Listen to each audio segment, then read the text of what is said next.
Alors na kati ya video oyo mwasi oyo wana asi afandi na bureau na ye wana nde mutu invitaka biso ono ya Fondation Tshisekedi.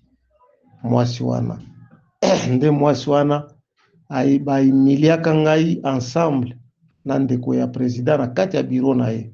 Donc j'ai tous les preuves. Mwasi oyo aimiliaka ngai bamindele oyo kutu basilikaka makasi bapozaka ba question.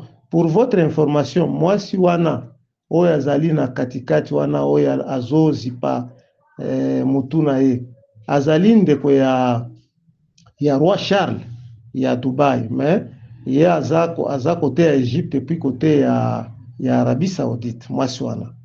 Alors oyo wana mobali na ye aza pilote nde mutu alingaki akotisa lisusu 40 avion na mboka na biso. Mais babiloko wana nyonso wana to perdre yango nde mutu alingaki atonga nini aéroport international. Mais babiloko nyonso wana to perdraka yango kaka boye par manque ya amour ya mboka na biso. Mais mwasi wana nde mutu parveniraka.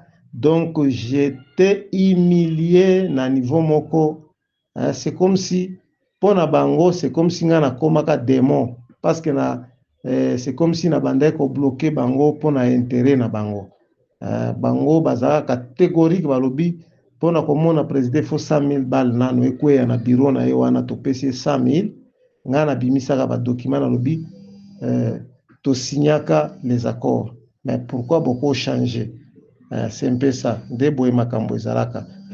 Alors basilika makasi balobi non chef alobi ke soki 100 000 ezate nde mwasi wana memaka biso sikoyo epai ya grand frère ya président. Ye mutu aboyaka 100 000 ezalaka Christian Tshisekedi, mais ntango sikoyo ye mwasi wana amoni ke Christian Tshisekedi aboyi nde amemi biso directement epai ya grand frère ya Tshisekedi. Mais ntango tokomi kuna ye pe amanke sagesse abandi koemilie ngai. C'est comme si nga na iba tango bakotaka na bureau na yebi te soki kodi nini bapesaka ye po mbala moko ayamba nga avec humiliation abandi kogangela nga na bureau. C'est comme si nga na ye comme réponse comme décision azwaka comme réponse oyo apesaka bamindela alobi bomoni bato aboye bo collaborer na bango lisusu te parce que baza bato moko azomonana aza escroc aza mutu moko ako kosala bino mabe boye na boye babiloko alobaka. Mais en même temps apesi bango réponse alobi nini alobi si ya nini bino bozonga na mboka na bino alors botika ba adresse biso moko toko inviter bino boya sikoyo nde tokolandela makambo na bino bien. Donc makambo oyo elekaka wana na comprenaka yango te jusqu'aujourd'hui na tikala jamais ko comprendre kozwa réponse.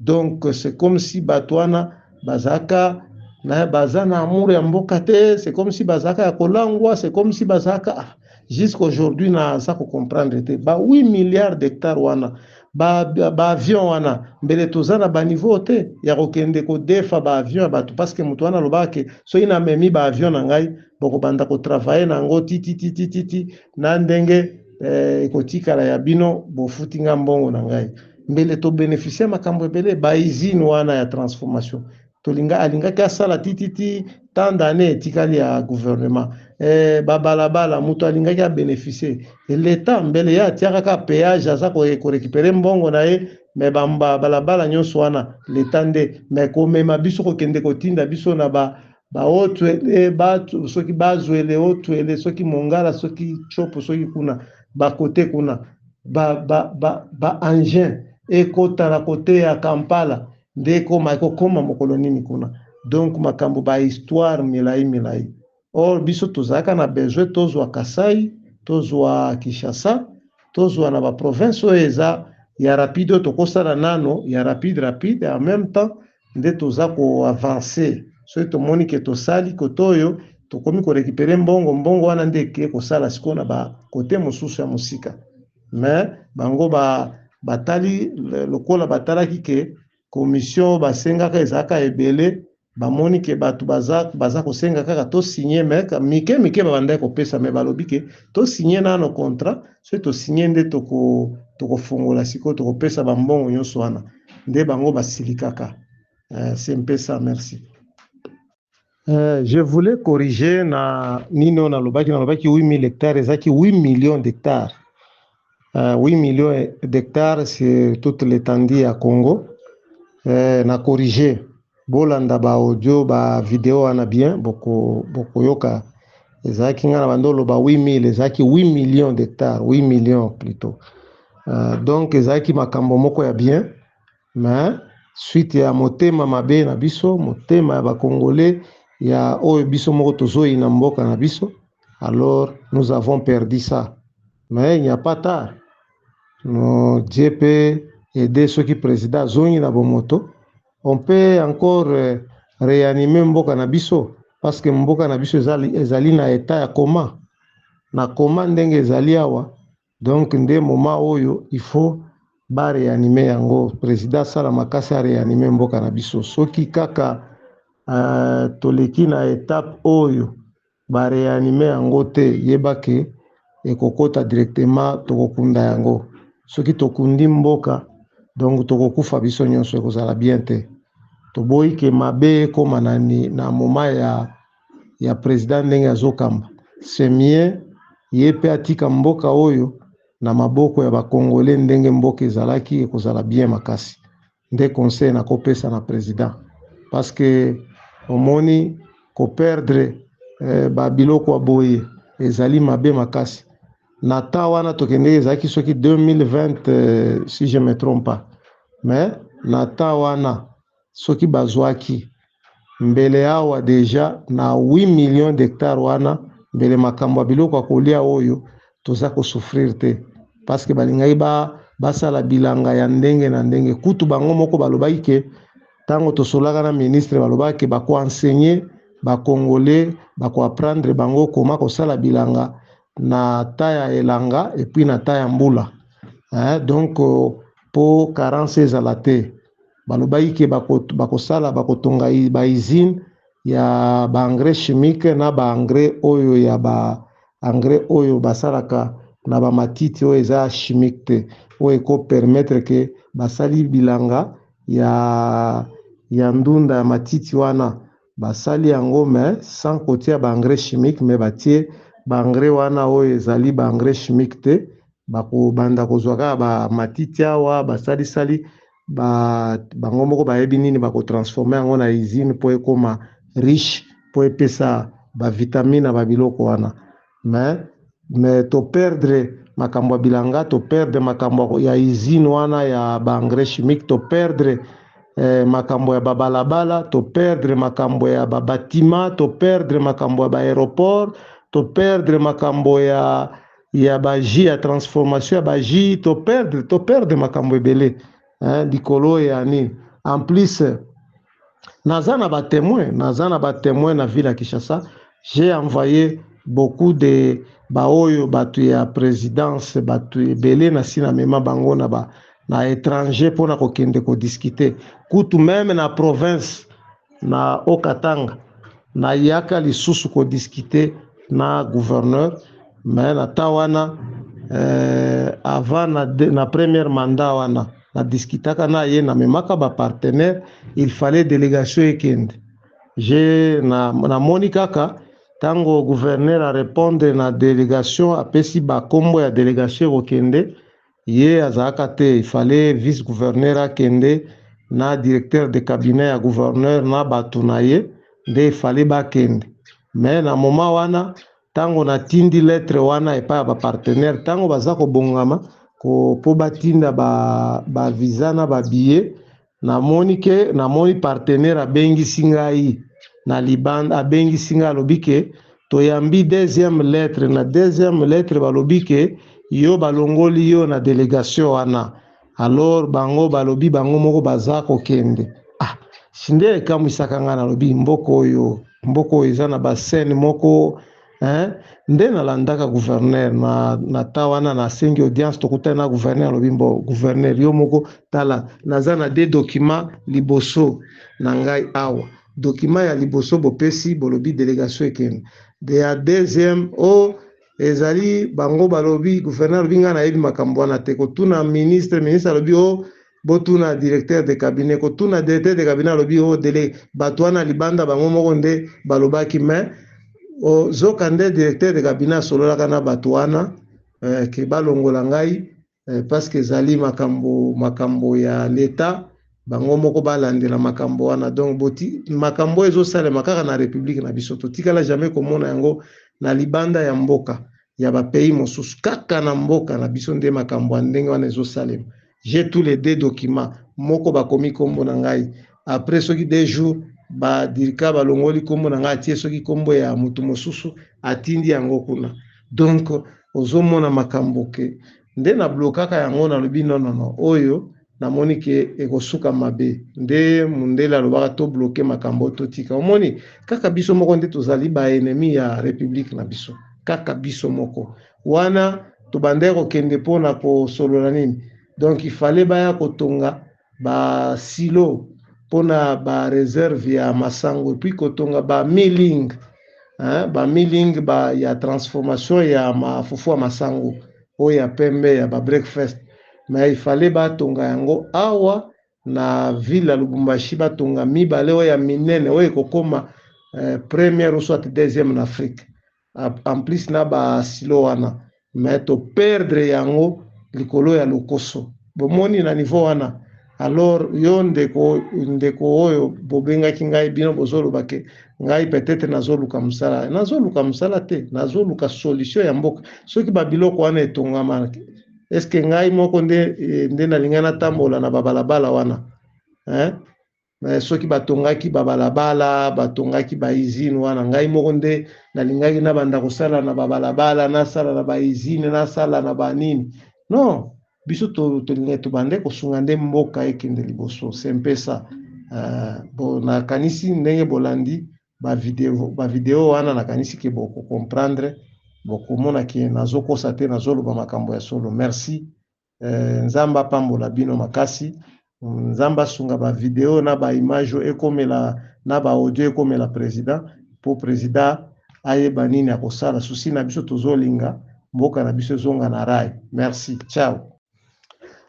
Baoyo basengaki baoyo bapozaki nga baquestion balobi napesa preuve yango wana natindeli bino ezali makambo oyo toza koinvente te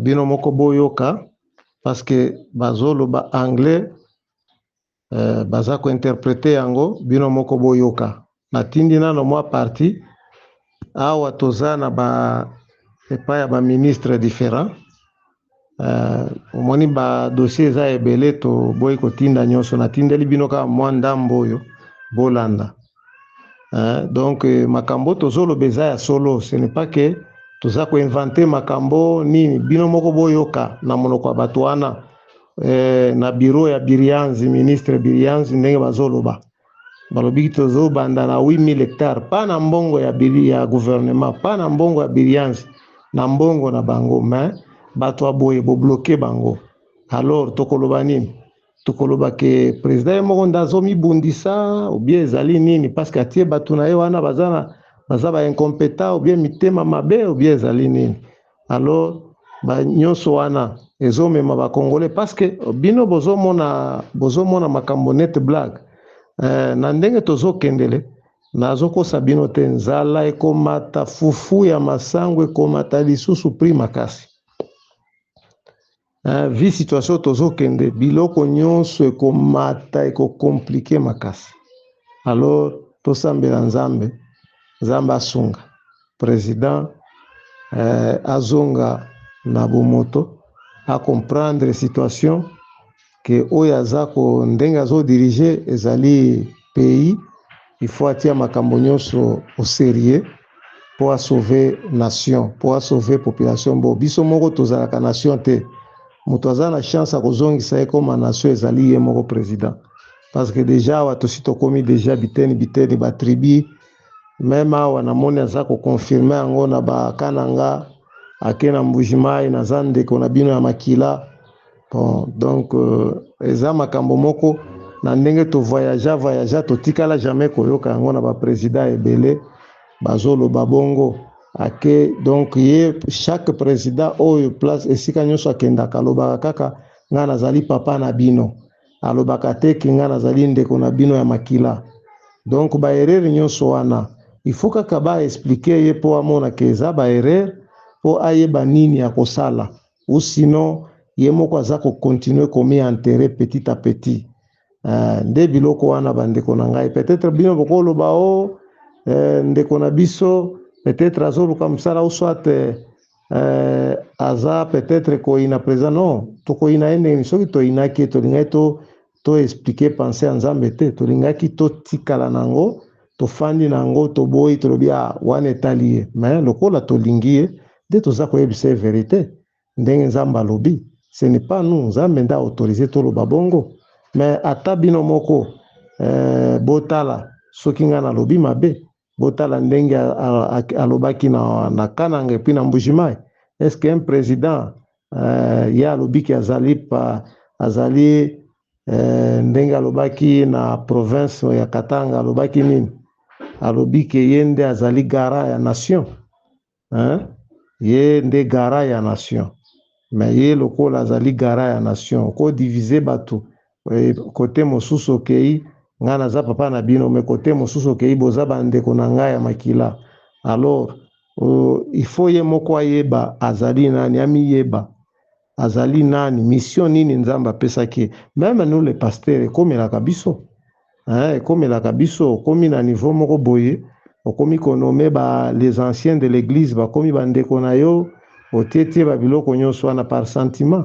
Ozokosa ono ya Nzambe, lobi o Nzambe nde aponi bato oyo, mais yo moko na conscience na yo yebike bao na poni eza bandeko na nga makila.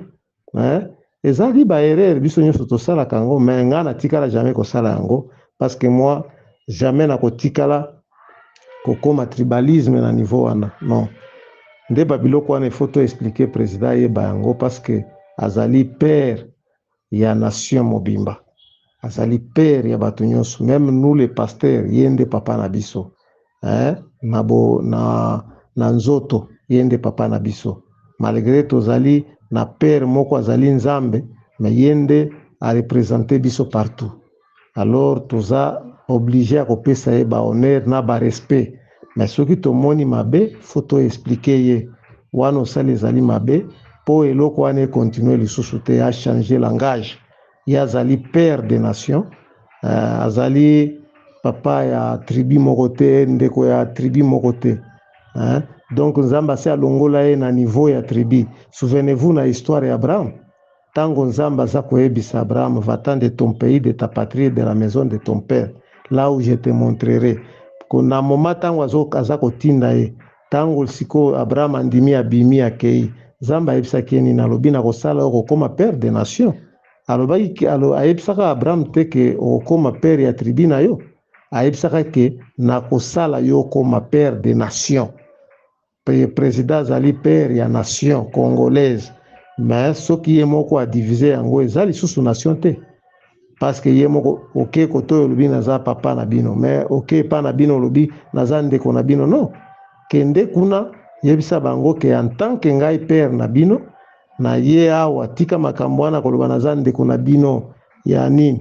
Bato tango muza akufaka na biro na ye, bandeko na ye ya makilasi nde bazaka wana, bandeko na ye toboyi kosite bakombo ya bato bazaka na sécurité ya mzee, mais sezaka bandeko na ye propre, sinde bandimaka liwa ekota akufa de soki okomi président bo banda kolongwaka nde babiloko tomoni na babiro ebele banome ya zibana na ye bandeko na ye ya tietie na kati ya biro, ndenge bavoyage oyo tosalaki bavoyage na badélégation différent. Donc ozomona kaka mwana ya mama mwana ya papa, mwana ya directeur, mwana donc babiloko wana nde ezoboma mboka. Bozo te otie mwana na yo mobulu, mwana na yo wana azata na mayele te, me otie kaka po bo gonfler enveloppe ya bo piller l'état. Non, ce n'est pas bien. Mboka na biso zokende okufa malembe fallait kotia bato baza compétent, bato bako diriger. Alors babiloko wana ya koloba papa mama bandeko na ngai natie bandeko na ngai nde biloko ezoboma mboka. Ndeko na ngai bolanda ba video wana boko comprendre ke makambo nga na zolo beza ya solo. Merci. Boyebi Joseph, Joseph azaka mutupamba me aheda Egypte azaka mutupamba nulle part na Bible place oyo balakisa biso ke Joseph azalaka licencié intellectuel nde asungaka Egypte non. Eloko esalaka Joseph azala Joseph ezali prophétie, ezali eloko ya Nzambe. Soki Nzambe alobi ke tokosunga mboka oyo eske nakoboya na nini? Donc ba relation nyonso toza nango tokotika yango ekende kaka boye sans kosunga, sans kosala eloko. Tala après kolongwa wana na memaka lisusu délégation mosusu na délégation wana nous sommes allés voir tosengaka ba audience na ba ministre mais tokendaka komona conseiller ya infra tokendaka kuna tosengaka ayambaka biso te nde tolongwaka moto ayambaka biso ezalaka ministre vice ministre soki ya affaire coutumier soki babiloko baterme na bango milai wana nde ministre wana ayambaka biso koyamba biso oyebi ke proposition nini bapesaka biso proposition tokende kozwa bakuna na bachopo mongala bazwele na ta wana tokendaka kuna tokendaka tosali baparametre tokalkule tolobi soki tolobi tozwa baengin ekoma kotoyo donc tokosala meme 2 ans 3 ans tozosala eloko moko te nde tosengaka na ministre wana tolobaka non pourquoi pas bozoboya kopesa biso mbujimai kopesa biso ba ville ya Kinshasa soki tobandi kotonga soki baengin ekomi deja na province nde kopermettre siko biso tobanda siko komata toke bazwele otwele naza na video oyo balekisa biso na nani soki bolingi na kotinda yango na video wana balekisa biso na presse eleka na Molière elekaka na bachaîne ebele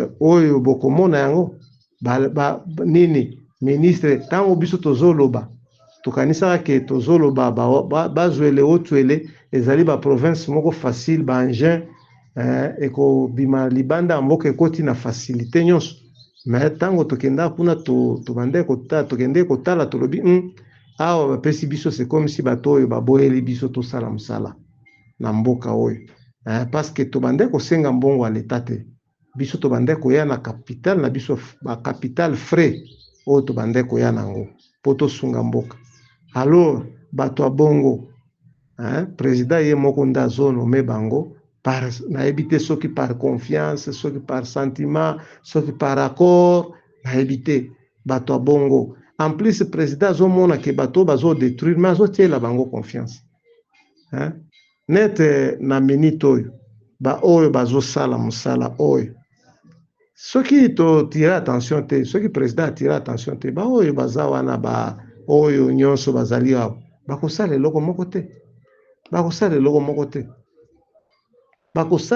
moko te bandeko na ngai il n'y a pas longtemps nazwaka proposition moko eutaka na kote ya Dubai mpona kosunga mpona nini mpona kofinanse mboka na biso bapartenaire balobaka nini balobi ke solola na président si ya moyen basunga mboka na biso bapesa mbongo ebele mais nake nakutani na sololi na bato ebele nakutana soki nalingi na cité bakombo ya baconseiller oyo biso tosi tokutana na bango neti oyo ya biloko nalobaki biloko epolaki na kote ya Zambie babiloko wana nakutanaka na conseiller ya agriculture pêche élevage kombo na ye soki nakotala na document nakopesa kombo na ye sikoyo jour tango tozokende moto arekomandaka ngai kuna nalobaka kezalaka ndeko ya président Tusengo ya Tshisekedi donc tosala na délégation naza na lettre wana je pense que soki natali lettre ezali tosala na nombre ya bato baoyo ko direction wana ya conseiller epesa liste ya bato bakokende po bakende ko visiter na tinda lettre wana na ndeko ya président azalaka tous les deux ba ndeko na ye nyonso ezalaka Toussaint soki na nani boye na ngai il fallait tokende tozalaka soki nombre de 8 balobi natindela bato wana bamindele na ngai po bakende ko visiter biloko wana ezalaka 300 et quelque soki président amoni ke makambo oyo nazokosa tuna ndeko na ye Christian Ngoi wa Tshisekedi soki Toussaint Ngoi wa Tshisekedi ye nde moto arekomandaka ngai epai ya conseil wana jour sikoyo ntango nake kozwa lettre wana nde nayoki babengisi ngai tokendaka naza na batemoin baza na Kinshasa nde babengisi baconseiller wana abengisi biso alobi no nasalaka erreur mpona kokoma lettre wana ya délégation il fallait na associer conseiller ya commerce extérieur nga nalobaka ke affaire étrangère no ya commerce extérieur papa aza papa moko mokolo nde papa wana azwaka document wana je pense que ende aretiraka document wana na maboko na ngai azwaka document wana sikoyo ye achange alobi non acondamné conseiller alobi il fallait pas okoma lettre mbangu o répondre bango il fallait o associer ngai alors nde sikoyo makambo ebandelaka baye kobandela makambo après kobandela makambo wana nde natunaka bango question nalobi biloko bakamio batrake eza stationné na Zambie y compris mbisi nde alobi te il faut tolandela procédure sikoyo il faut tokutana bakutana na Guilain Nyembo basolola nde sikoyo bakopesa nga réponse alors tango tobandi kokende kuna conseiller wana ya agriculture pêche élevage alobi no tozela réponse lokola eza na oyo conseiller ya commerce extérieur ye nde sikoyo akopesa réponse mais en même temps mbisi ya bato eza kopola ntango epoli na niveau ya Zambie nde bamindele wana bayina ngai nde a partir ya wana na perdraka ndako na ngai parce que il fallait nafuta hotel ya bato ndenge nini il fallait nafuta banyongo ya bato ndenge nini parce que chez nani Kinshasa wana ebande kolia biso mbongo il fallait baréunion tobande kosala baréunion donc tokende bipai alors na jijaka bon parce que bapartenaire na badépensaka mbongo na bango ebele donc na makambo ya komema bapartenaire nasi nasalisa bapartenaire dépense var même ya 2 millions oyo nga natikala jamais kozwa ata $100,000 $200,000 ou $10,000 esunga ngai donc tuna espoir akoloba ke na ndenge bazosala badepense nyonso oyo ekosunga soki tokomi mboka na biso ekomi kobénéficie nga mpe na kobénéficie c'est mpe sa ndeko na ngai donc na bande kosala yango mpona intérêt d'abord ya bakongolais et puis na deuxième point nga mpe nazwa mike na kati wana esunga mpe famille na ngai esunga mpe libota ya bakristo peut-être kozwa na ngai elingaki esunga bato ebele na kote ya église parce que na kati ya baéglise toza na bafrère baza kosouffrir toza na basere bato mosusu mabala ezosila likolo ya pasi nde makambo oyo eanima biso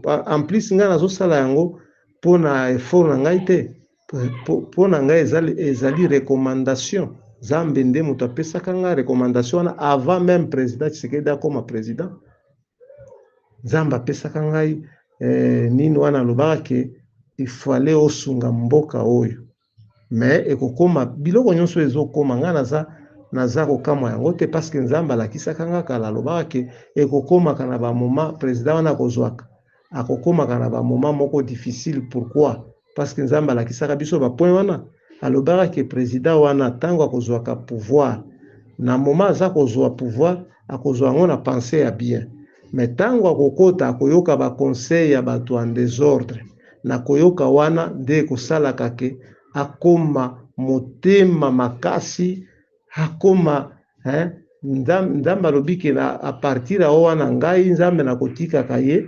nakopesa ye motema neti ya Pharaon parce que akobanda kosala babiloko lokola moto moko alangwe. Donc ba décision banda kozwa ba décision des autres. Or ba décision nyonso wana, souvenez-vous na histoire ya Pharaon. Na temps wana Pharaon tango azozwa ba décision, donc bande komi mona komi Dieu. Mais suka ya Pharaon ekomaka nini? Akenda kokufa na mai. Abengana bien batu wana, abengana bango bana Israël. Alobi bolongwa bokende. Mais lokola zaka animé na mauvaise foi, azwaka lisusu makasi wana courage ya koloba nalanda bango, nakende kokanga bango, na faire souffrir bango. Mais suka na ye zaka nini? Akenda kokufa na mai. Nde babiloko wana toza ko préféré te. Nde eloko wana ya anime ngai parce que tomona pe mingi, toyoka pe mingi, toloba pe mingi. Hein? Alors nde makambo wana ya anime biso to expliquer président na biso. C'est mieux toboyi to banda kotikalaka lisusu kaka na ba malédiction na mboka. Président Kabila kufa.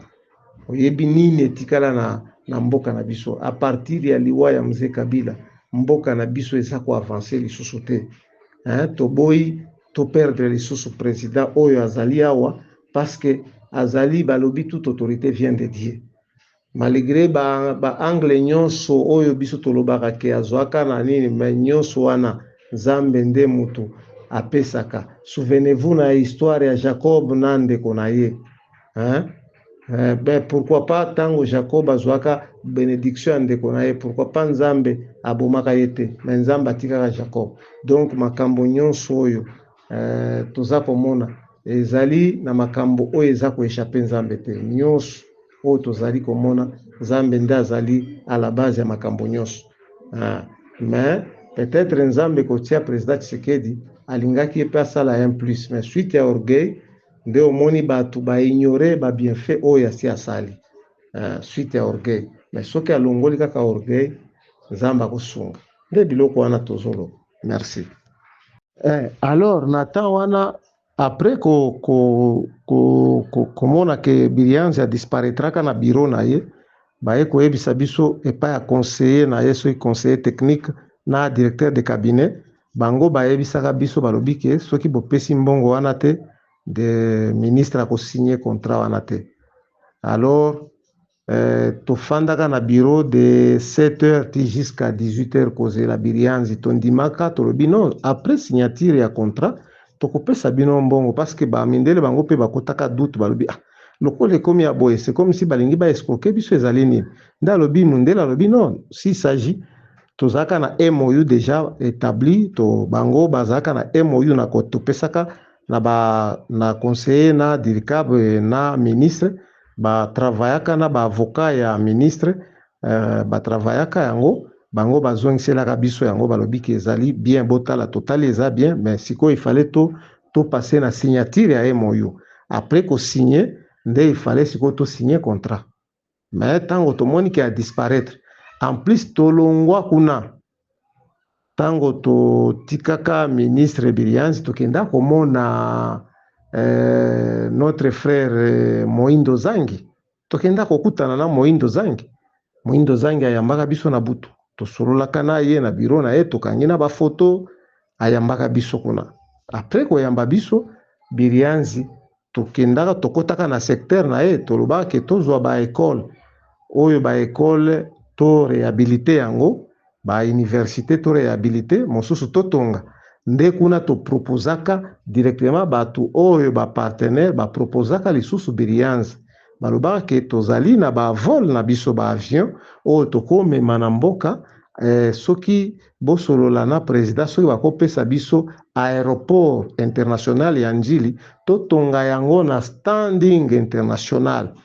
Alors Bilianzi nani Moindo Zangi kote na ye ajijaka bon a éliminer nga na compétition, balongola ngai ye atikala na bamindele wana. Nde biloko Moindo Zangi asalaka, ye akomi sikoyo koya na atindi mutu moko aza na ye na foto, na kati ya foto mutu wana azaka na elongi neti Rwandais, azoya kozwa ye, mutu wana ye akomi net interprète, azosola na bamindele wana azaka net interprète ya Bilianzi. Ya Moindo Zangi azoya na hotel, mutu wana nde ayaka zwi bato wana ake na bango biloko bakenda kosola na Moindo Zangi nga nayebaka yango te. Donc nakomaka mutu moko victime na ville ya Kinshasa. Donc nazalaka deja na position ya mabe. Donc soki nasalaka ba bras de fer mbele na kufa. C'est pour cela nazongaka bato wana nazongisaka bango bazongi tango bazongi. Donc tonataka ko signer contrat ya musala ya bilanga mais côté ya Moindo Zangi kuna bakendaka deja naeba ke bakendaka peut-être basignaka mais naebaka te parce que memaka bango nga nazalaka na hotel te na ye nakuti ke mutu moko aye azwi bango na taxi ake na bango na luki baye koya na butu bayebisinga balobi non ministre ayaka kozwaka biso mais na ata wana tomekaka yo telefone elekaka te. Bon, c'est un peu ça. Mais koloba ke ngai nazosala boye pona luka msala c'est trop dire bandeko na biso. Soki koluka msala ngai nayebani na bapartenaire ebele bapartenaire ebele nayebani na bapartenaire ebele na kutu nalingaki nda soki koluka msala je peux même escroquer bapartenaire ke nakende koluka msala na ndenge bino bozokanisa. Mais nous sommes des serviteurs. Soki nzamba lakisi eloko nous sommes obligés à koloba yango. Nous sommes obligés à koloba yango. Soki mabe par exemple biso tobombi yango mais mabe komeli président mabe komeli bon malgré ba erreur mutu nyonso même nous toza ko critiquer même nous toza na ba erreur mutu nyonso aza na ba erreur toza na ba erreur asi a commettre erreur. Peut-être ba erreur wana commettra ki ezali suite ya orgueil mais siko peut-être ya azomona ki azosala bolamu mais il faut nzamba tiaka kaka bato oyo bazalaka wana pona koéveiller moni pona koéveiller pona kofongola babiloko eza caché. Botala na temps ya roi David na temps ya roi David babiloko abandaki kosala ye abandaki komona yango malamu na temps wana azwaka mwasi ya soda ye abandaki komona ke asalaka biloko wana ezalaka biloko ya malamu mais zoka nde nzambe asili kaka mais nzambe atindaka prophète na ye serviteur na ye ntango serviteur akendaka asololaka na David aexplikaka David mais siko biso moyen ya kozwa tozwa moyen wana ya kokota po tokutana na président nde toza nango te. Ça depuis ma première mandat na ye na deuxième mandat tozosuka kaka na niveau ya batu na ye. Alors moyen facile ya koyebisa ye ezali kaka chemin oyo tozwi. Soki aza mwana ya nzambe ya solo soki azali na semence ya bomwana ya nzambe ako comprendre peut-être ako changer parce que na minute oyo oyebi ke ye moko ndenge azali wana ye moko ifa yeba ke union sacrée ezali deja ba ennemi na ye bao ba entouré ye. Nalandaka discours na ye oyo réunion oyo asalaka oyo auti kosala avant akende soki bambujimai soki akende ntango abimaki na Brazzaville. Nalandaka réunion wana malgré azoloba ndenge wana bato wana ntango ozoloba deja bato wana baza deja basi bazwi deja position na bango depuis kala donc ye pona ye azosala donc c'est comme si azosala makambo azomona ke aza deja na top oyo ya kolinga abima oyo ya koboya na kosala ye boye non aza na erreur ba erreur nyonso wana azokometre nani faut bato babanda koconseiller peut-être baconseiller na ye baza kobanga koexplike ye mais biso toza koexplike en tant que baserviteur toza koexplike ye omona façon wana alobaki pona ye akomona ke ezali bien net bato ayi de pese bamosusu baaklamaki bamoni ke eza bien mais eza bien te mutu bakolo bande koyebisa biso nini bande koloba ke soda abomaka mutu pona soni tango humilie soda a jugé bon alobi non mutu lokola humilie ngai pe ifona humilie ye. Alors biloko wana ye azosala aza komi atire liwa yo boyebi ke soki ye lelo guerre soki ekoti na mboka ndenge eza na kote ya est, tala ndenge bato baza kosufrir na kati ya zamba.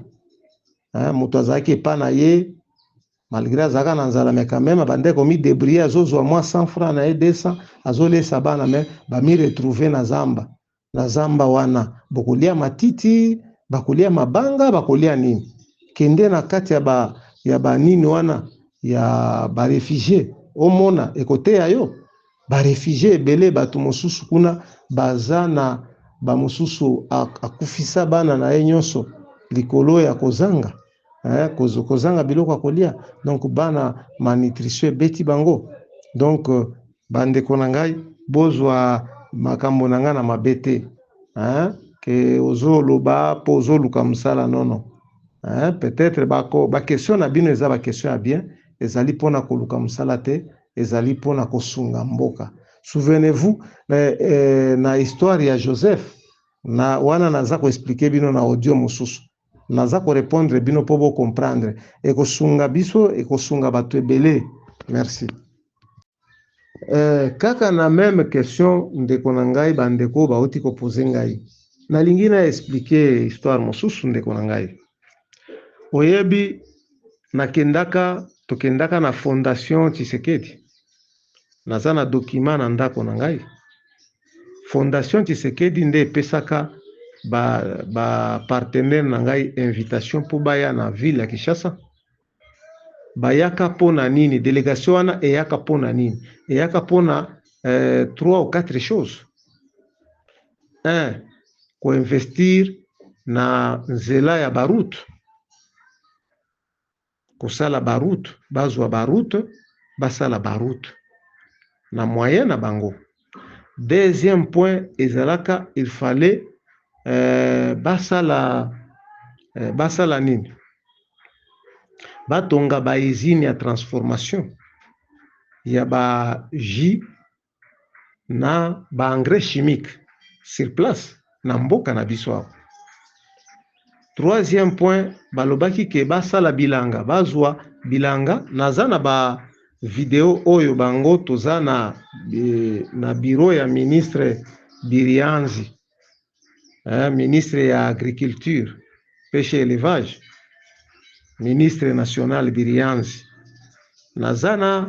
toza na bureau na ye balekisi biso na presse bazotuna bango ba question balobi ke mission na biso toye tosololi na ministre tolobi tolingi tosala bilanga to banda na 8000 hectares mais soki tomoni ke évolution ezali tokobakisa tokokende ti en plus balobaki ke kosalema Afrique bakosala ma projet nyonso wana na ba Afrique mobimba. Deuxième point baproposaka na ministre Birianzi balobaka ke si ya moyen tokotonga usine ya transformation ya ba engrais chimique na propre moyen na bango. Troisième point oyo tosololaka ezalaka ke bakosala nini bakosala usine ya ba jus na ville ya Kinshasa et puis na ville ya Mbujimai.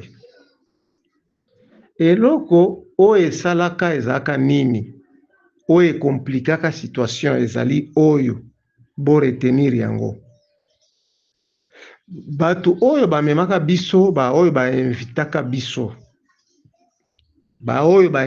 biso na ville ya Kinshasa na nzela ya fondation Tshisekedi bayambaka biso na bureau ya ser moko toza na ye na ba image na ba photo. Ser wana ayambaka biso koyamba biso ayebisaka boye ndeko ya président alobi ke avant bokutana na président il faut bopesa $100,000.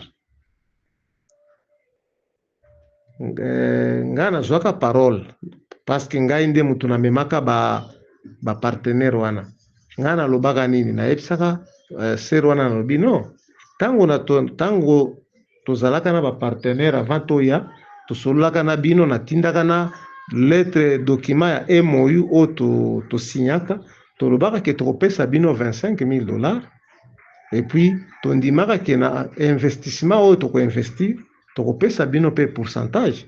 En plus tokotravailler ensemble na société na bino. Mais pourquoi tango tokomi awa bo changer? Nde eloko wana tolobaka esalaka ke makambo ebeba.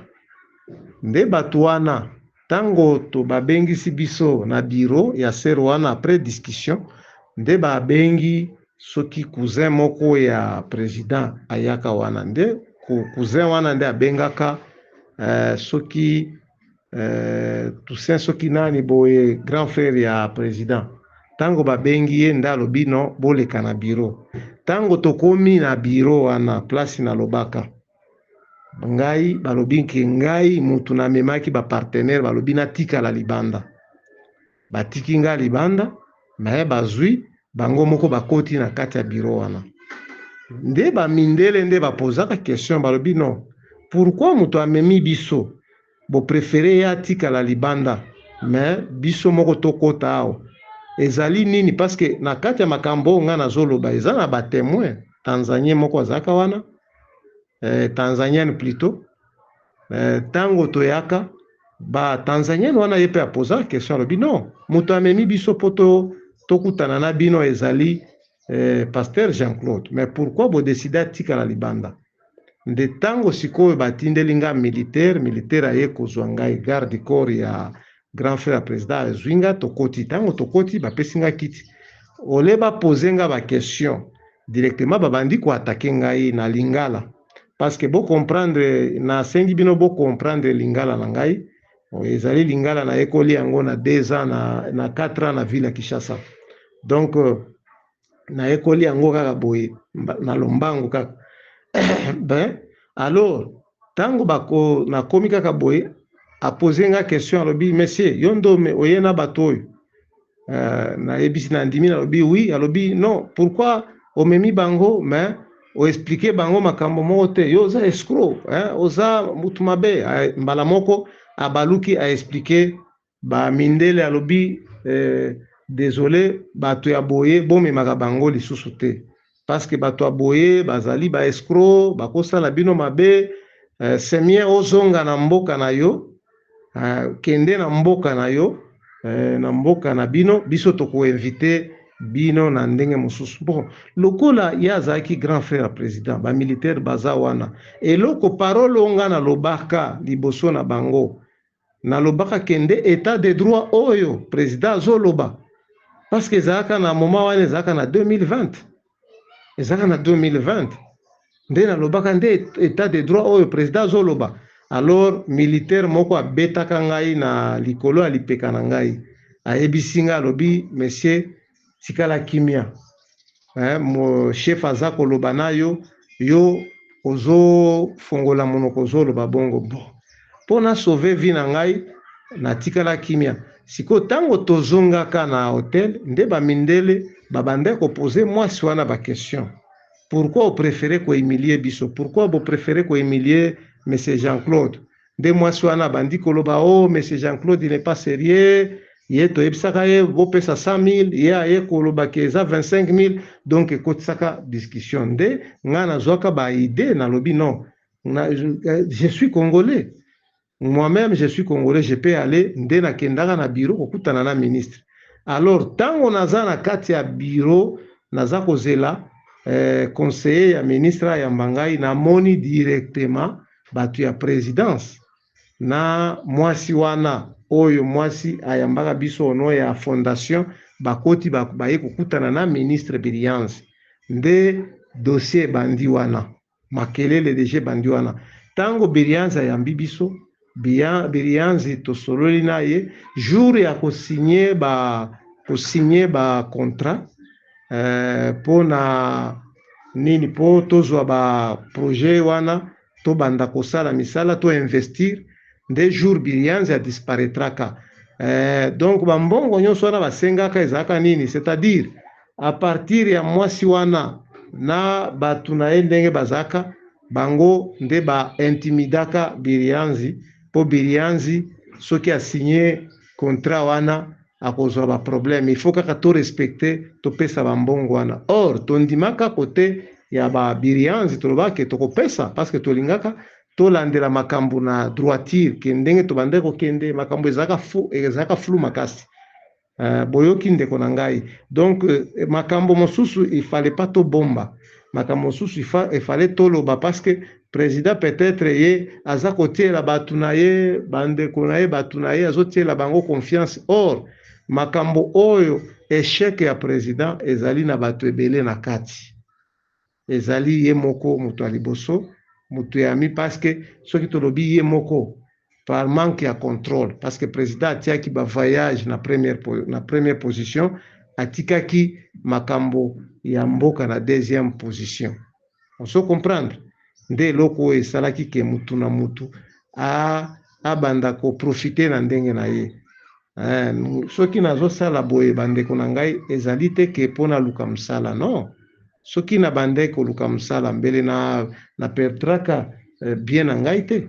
Soki na ndimai ko perdre bien na ngai ezaki suite ya banyongo parce que nalalaka na ba hotel naza na banyongo mosusu na ba hotel mosusu natikala na nyongo ya hotel ya 3000 soki 3000 et quelques dollars mais mutu moko te apesanga mbongo natikala jamais kolia mbongo ya leta mpona luka mosala na koluka ngo ndenge nini soki balobiki nga na sunga bango mpona korelever économie ya mboka je ne peux pas refuser parce que jusqu'à aujourd'hui famille na ngai ezo souffrir ba famille boni ezo souffrir batu ebele baza na bazamba tala ba réfugié peut-être yo bengi nga na téléphone ozotuna nga ba question peut-être yo oza na moyen ozozwa oza na kati ya ndako na yo mais si bongo siko bao baza na zamba bao bazo souffrir eza na batu na minute oyo bazolala na nzala 3 jours 4 jours yo tala siko tala exodo ezo salema na Mbujimai bato bazo bima en grande quantité bazo ya bazo kende na ba province différent yo moko bazo kima nini eza suite ya nzala mais soki solution ezali ya ke bato wana bakomi kosomba biloko ya kolia na moins cher ekozala bien nde eloko wana donc nazosala ba audio oyo ezali te ke mpona zoluka mosala non. Nous sommes là, nous sommes des serviteurs. Moussa Nabiso Zali, il y a aider Mboka Ekende Liboso, aider ba autorité, aider population, parce que ba faible, ba oyo baza ba faible, et belé bazo kufo ezali manque ya kolia. Ezali Mboka Nabiso tokomi ba première na malnutrition. Na Mbujimai kuna, bato ebele baza na malnutrition. Soki tolandi na ba province ka na ba province sao. Bato ebele baza na malnutrition. Donc quoi shorkol ce qui nini et c'est kangi bato ebele donc vous trouvez ça normal moi je ne suis pas politicien tozali ba serviteur ezali na kati ya Bible na moment difficile ba serviteur ba oya mayele babande kolamuka babande kopesa idée oya nzambe pona kosunga mboka kende parce que nous sommes là pona ko sauver population c'est un peu ça bande konangai. Bonjour à tous les Congolais éveillés. Bonne fête de Noël et bonne année. C'est toujours votre frère, votre serviteur, pasteur Jean-Claude Nayeli Soussou. Parce que ça, à partir de un message on a tindaki, eza na bato mosusu babengaki ngai me babengaki ngai ya mabe te naye babengaki ngai po batuna ngai pourquoi na préféré kotinda ba message na kati ya ba groupe pourquoi pas na zosenga audience te na ville ya Kinshasa na présidence na kutana na président na expliquer ye makambo oyo naza ko expliquer. Bon, nalingi na répondre na bandeko na ngai parce que naboyaki ko répondre bino kuna nalobi na répondre bino kaka na kati ya groupe. Nayebi ke ba question na bino ezali ba question ya bien mais nalingi na répondre boy. Na tango na bandai ko kende na ba partenaire. Na bandai ko suka kaka na niveau ya ba conseiller. Nakutanaka na ba conseiller ya président presque 5 ou 6. Ba memanga na ba bureau na bango wana mais jamais batikala komema ngai na délégation na biso kokende kokutana na président. Ngai moko na sina kenda kosenga audience na telefone na nga naza na numero ya Guilain Nyembo ka il fit Dirkab na komela Dirkab abanda ata koyamba te. Dirkab suka nango Dirkab atianga na liste noire. Na telefone na nga naza na numero ya Sama Lukonde. Na temps wana Sama Lukonde il fit premier ministre. Na komela Sama Lukonde atikala ata jamais ko répondre ngai, na benga ata koyamba atikala jamais koyamba, numero inconnue. Na kati ya telefone nga naza na numero ya secrétaire Kabuya vérifié na sina komela ye ndenge na ndenge, na moment na pesa ye ba idée ya makambo naza nango besoin ya tosunga mboka. Omoni jusqu'aujourd'hui Kabuya atikala jamais ko répondre ngai, ni koyamba appel na ngai na sina benga ye. Mutu ayamba, mutu asolola na ngai ezali mokonzi ya banzoi soki Gabi Bokoto nde mutu abenga ngai tosolola na ye 2 heures du temps, apozanga ba question na explika ye koma mboka na biso eza bloqué, koma a comprena kutu ye pe ayebisaka nga makambo ebele, alobi ke ndeko na ngai eza mobulu makasi. Eza mobulu makasi, ye kutu aproposa ngai nakende kokutana lisusu soki na envoyé ya président. Donc nazokutana kaka na bato toujours na barrière bato wana soko okutani na bango okomona kaka ba histoire na ba histoire. Ce n'est pas que soki na lobi boye na sali mabe, non. Ezali na makambo mosusu oyo to bombi oyo Nzamba alakisaka biso, mais to bombi to lobi oyo ezali facile oyo mutu nyonso ako comprendre.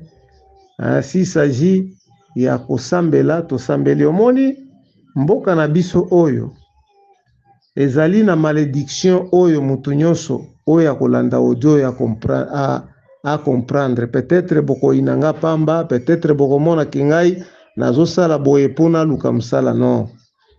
Ezali poto sunga mboka na biso eza na malédiction nini?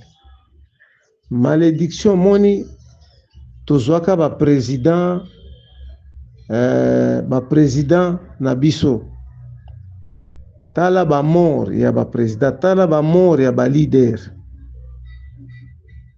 tala mort ya Lumumba, ba makila ya ba leader nyonso wana oyo sopana wana. Bato wana basala lutte pona mboka na biso ekoma délivrer. Mais baoyo baza kozwa mboka na biso, bao baza kokamba mboka na biso, bango baza kozongisa biso kaka na sima. C'est-à-dire lutte ya bato wana ezali lisusu na valeur moko te. C'est comme si toza ko cracher liboso ya batombe na bango, ya liboso ya likolo ya musala oyo bango basalaka, parce que basakrifia vie na bango pona ko sauver mboka na biso. Soki tozongi na histoire ya Mobutu, ka Mobutu arenyaka, soki muze te, eza na bato mosusu balobaka histoire ya bamuze balobaka ngo na légèreté. C'est pour ça nazoloba ke toza na malédiction na mboka na biso. Balobaka histoire wana na légèreté soki muze te, parce que nous les Congolais tozali na mémoire courte, tozobosa na makambo na facilité nyonso. Pourquoi? Parce que nzala wana nde ezomema mayele na biso. Soki muze ayaka te,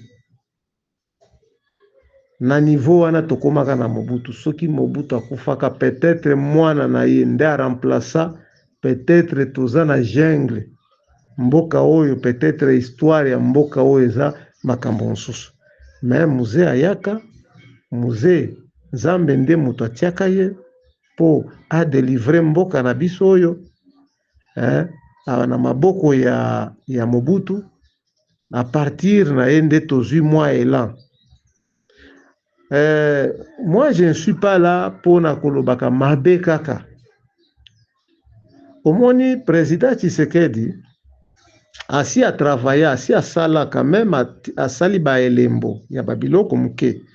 Boyebi pourquoi babiloko oyo président asali batu baza ko ignorer yango? Pourquoi? Bon mi poser ba question. Parce que ngai je suis serviteur, na koloba makambo mabete, ngai na mona quand même basali babalabala ya mike ba toucher net na province nanga oyo nga nazali, na mona vraiment que président asali ba gouverneur asali babalabala. Mais pourquoi batu baza ko ignorer babiloko wana? C'est parce que président Nzamba si atika ye pona babiloko ya mabe akotisi.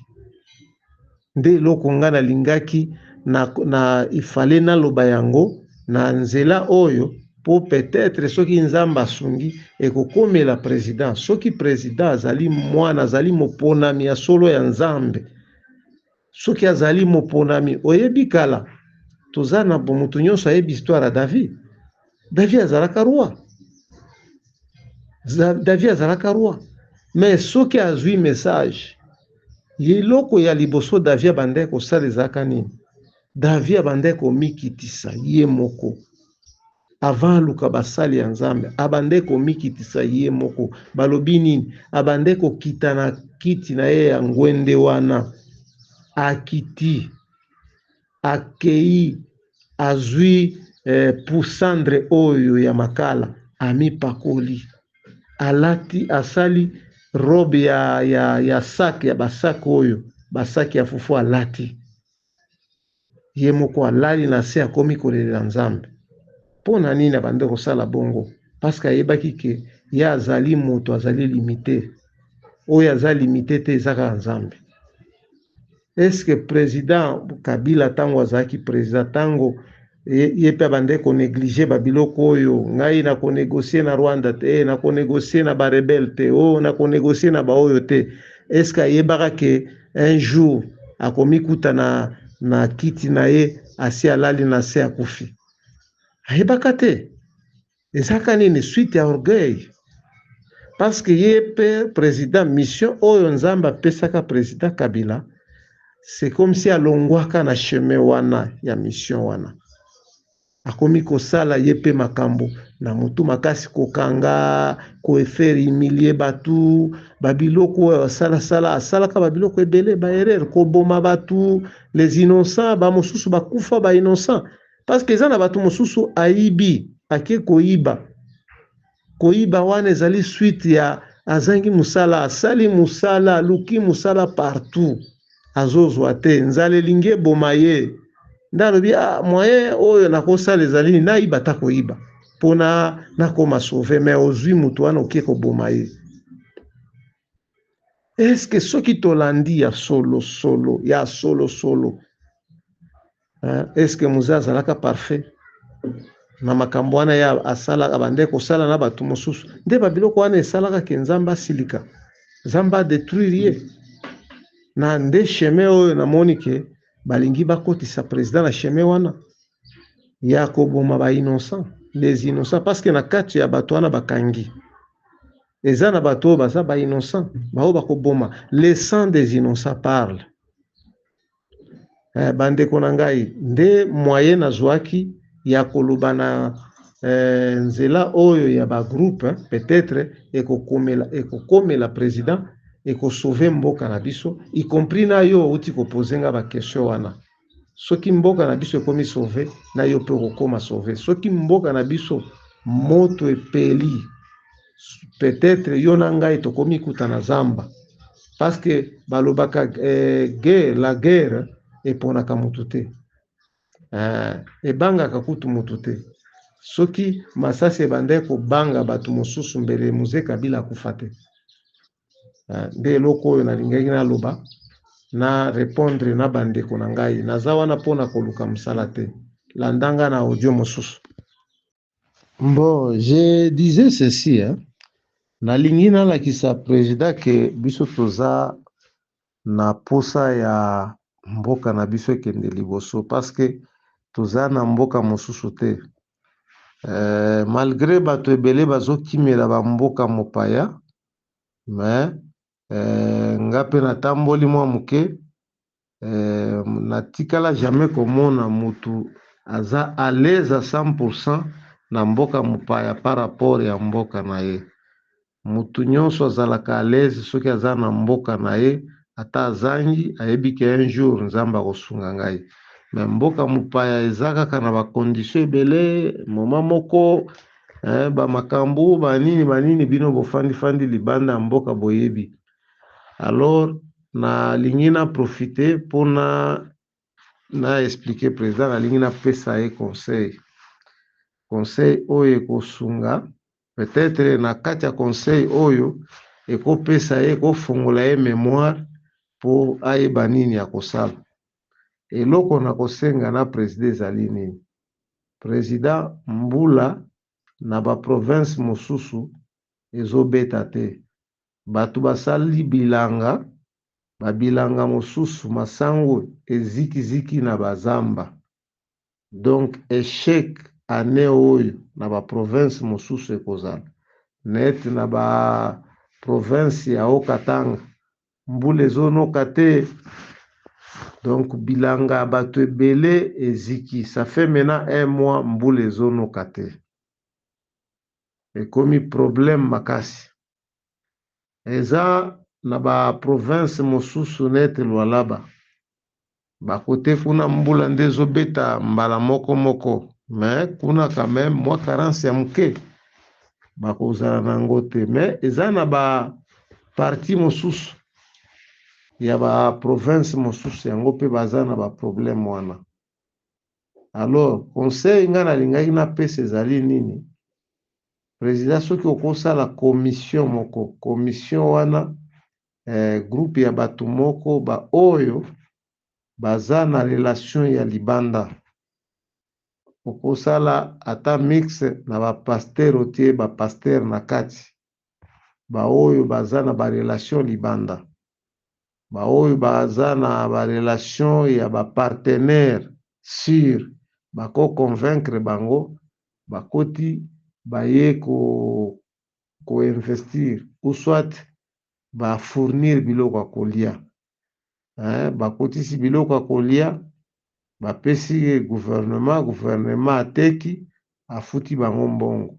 Bato ebele bazobanga ko inonde biloko ya kolia, ezali kaka mabe wana, ndenge bazoyoka makambo ba détournement ya ba fonds, nde ezobangisa bato ebele. Alobi soki nakotisi mbongo na ngai, mbongo wana nasombi biloko ekie na Congo, mbongo wana bako détourner yango, ekokoma ba problème, nde kobanga ya bato wana. Ezali na roi moko, roi ya Dubai, bato wana baza na posa ya kosala basunga bino na mbongo ebele. Si ya moyen bokotinda bato bakie kokutana na bato wana, basolola pona kosala ke bareleve ekonomi ya mboka na biso. Mais avant ya kosala makambo nyonso wana, bongisa na bandeko na yo pona kosauve vie na yo, pona kosauve mboka ya Congo, parce que ba pays nyonso oyo osali tournoi, ba mboka nyonso okei, ba ebele baza kokonvoite mboka Congo.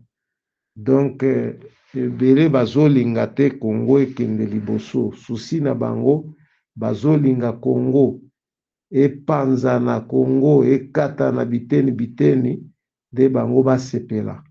Nde mission ya bato nyonso, ba pays nyonso okei, Donc bango tango ozokende bamoni kende président ya République démocratique du Congo, yeba ke baza kolakisa yo mino me na kati ya mitema basi bayina yo na mboka oyo, basi bayina yo na bapeyi wana. Bango nde bakozala bapremiere ya kofongola porte mpona mbeba mabe ekota.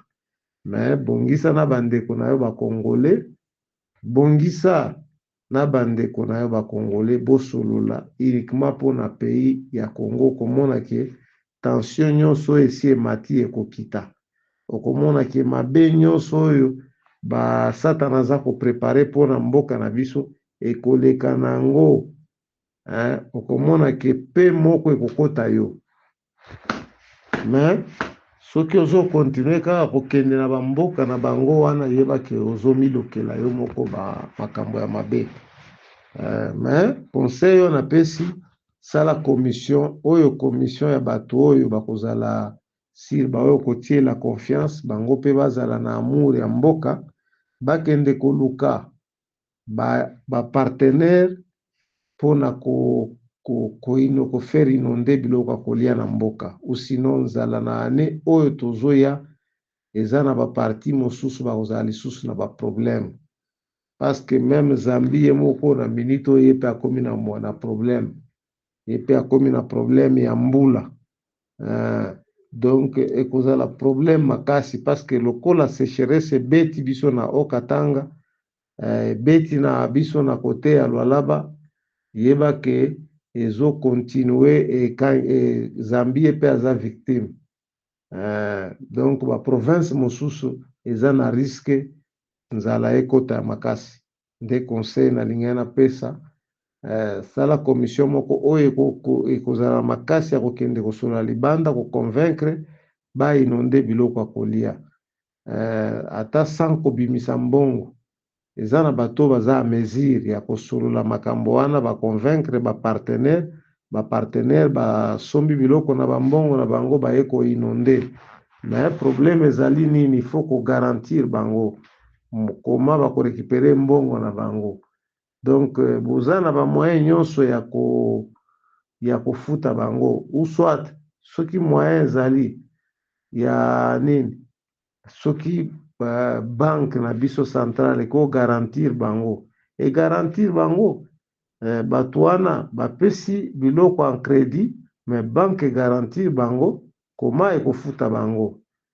Bozwi bato wana bake libanda mboka, bake kolukaluka soki bazangi ba adresse ya bapartenaire, bato wana bako contacter, ata ko contacter biso totindeli bango ba adresse, bake na ba adresse wana bake kosolola bakotisi biloko ya kolia na mboka. Parce que même famille na biso bato ebele baza victime, parce que na kati ya chaque famille ezaka na groupe ya bato basalaka misala te, mais baza komi débrouiller. Mais komi débrouiller wana bimi azwi mwa 8000, aza na bana ebele mwa 10000 akolia ndenge nini. Surtout na bakishasa wana problème eza makasi. Nde eloko wana nalinga na senga na président. Ezali conseil topesi en tant que chrétien. Merci.